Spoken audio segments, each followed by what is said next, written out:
Hello everyone. So today we are discussing Hartley oscillator. So Hartley oscillator using an op-amp. This is what we are going to simulate today. So basically we need to know what is Hartley oscillator and to which frequency it is designed for.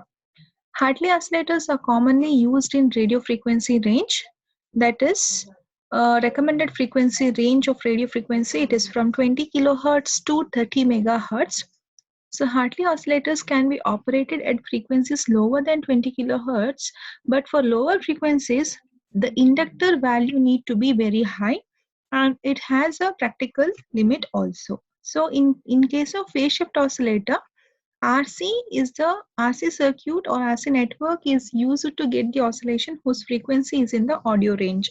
So phase shift oscillator will be used for the audio range, whereas Hartley oscillators or LC tuned oscillators will be used for the radio frequency range.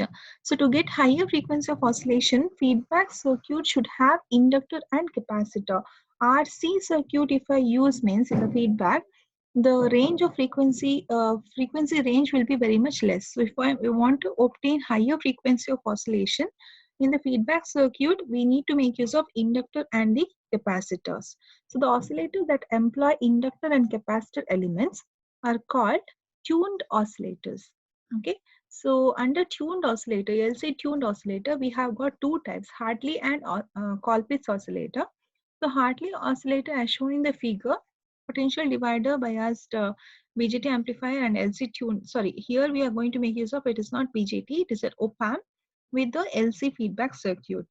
So its feedback or the tank circuit consists of two inductor in series and one capacitor in parallel, or else it may consist of two capacitors and one inductor which is connected in parallel. So the amplifier stage which produces 180-degree phase shift. So your tank circuit or the feedback, it should provide 180-degree phase shift due to inductor and the capacitor connection to make total phase shift of 360-degree at the frequency of oscillation. Okay, so this is regarding the frequency of Hartley, regarding the basics of Hartley oscillator.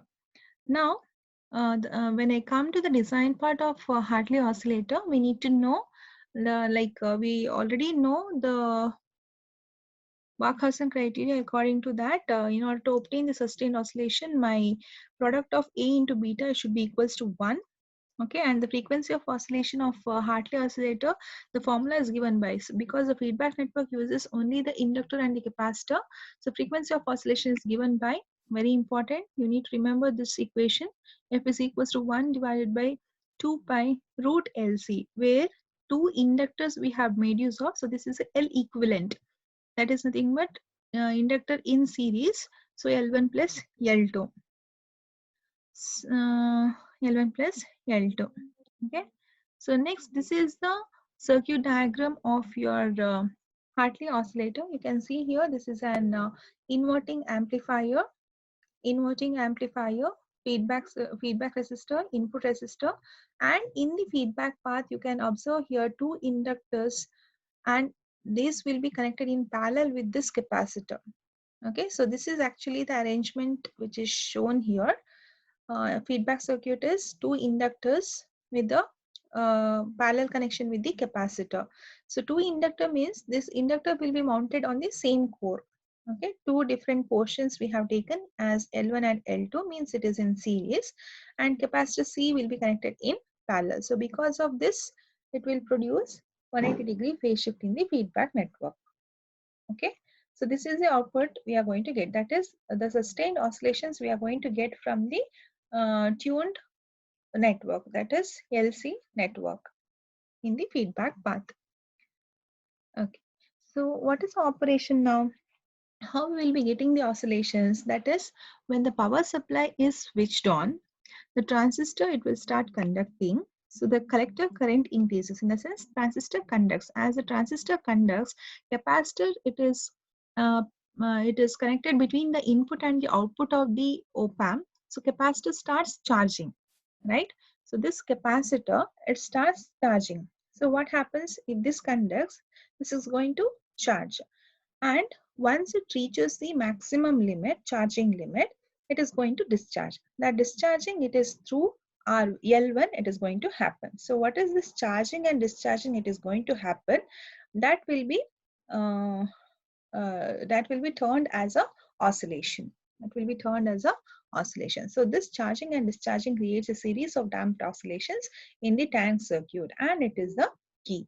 So the oscillation produced in the tank circuit is coupled to input terminal of the op-amp, and it appears in the amplified form at the output terminal. At the output terminal. So the output voltage of the op-amp will be in phase with the voltage across the inductor L1. Since the junction of two inductors is grounded, the voltage across L2 will be 180 degree out of phase to that of voltage across L1. So the tank circuit, which is going to produce a 180 degree phase shift. So the discharging of the capacitor through L1. Through L1, because L2 it was out of phase with L1. That is why discharging it will happen only through L1. And this is a circuit we are going to design in the software PSpice software. And in order to design, we need to obtain these parameters. I mean the design. We need to obtain the various component values: input resistor, feedback resistor, and two inductor values and the capacitor values. So here it has been given. This is designed for the frequency of 5 megahertz. 5 megahertz. So the F naught, it is equals to 1 divided by 2 pi root LC. L is nothing but L1 plus L2. So here they have used L1 as 1 microhenry, and this is as 0.1 microhenry, or else so whatever might be the design, the frequency whatever you are going to get is very important. For that frequency, actually these components are calculated. Okay, these components are going to be calculated. It is similar to your RC phase shift design. Okay, so there we have designed for 3 kilohertz, and here we are going to design it for the 10 kilohertz. Sorry, not this one. 10. It is for 10 kilohertz. So at 10 kilohertz, both L1 and L2 value it is 1 millihenry, and then this capacitor value it is 1 nanofarad. Okay, for that we will be getting the simulation waveform like this. So when you calculate the one full cycle time, when you calculate the time t, if you take the inverse of that, you will be getting the output as 10 kilohertz. Okay, so 10 kilohertz, yes. As I increase, if the value of the inductor is less, means it is for the high frequency. If the inductor value is more, means it is for the low frequency. Okay, so yeah, I will explain now the simulation part. That is, see here in this the circuit I have already drawn here. So this is used for, you see here, L1 and L2 values you see here, it is 1 microhenry, not milli, sorry, 1 microhenry, both of same value, and capacitor it is of 100 micro. Okay, 100 micro or 1 nano. And then feedback capacitor, it is feedback resistor, it is of 100k, and input resistor of 1k. So this is what the design. Okay, so from F is equals to 1 divided by 2 pi root LC. C is equals to how much it is, sorry, frequency, design frequency it is 10 kilohertz. For that you will be obtaining the capacitor value. Okay, design is similar to that of RC phase shift, but here the frequency of oscillation formula is different. 1 divided by 2 pi root LC it is. There it was 1 divided by 2 pi RC. So instead of RC, we have now root LC. So L value you are going to calculate. Okay, L value you are going to calculate. Then C value, after calculating the L value, C value you are going to calculate using the formula frequency of oscillation, that is F is equals to 1 divided by 2 pi root LC. When you do that design part, you will be obtaining all these component values, and you know how to how to make the circuit. That is, you have to go to place, part, and then get the required components and mention the, change the values whichever you want, change the component values whichever you want, and then create a new simulation profile, and then you'll be obtaining. And here the this is very important, that is run to time. Here simulation settings is very important. Run to time 900 milli I had given, and start saving data, that is 899 milli, because this is designed for the very high frequency. That is why, see, the difference 900 milli and 899, it is just 1 milli of milliseconds of waveform we are obtaining over here in the simulation profile.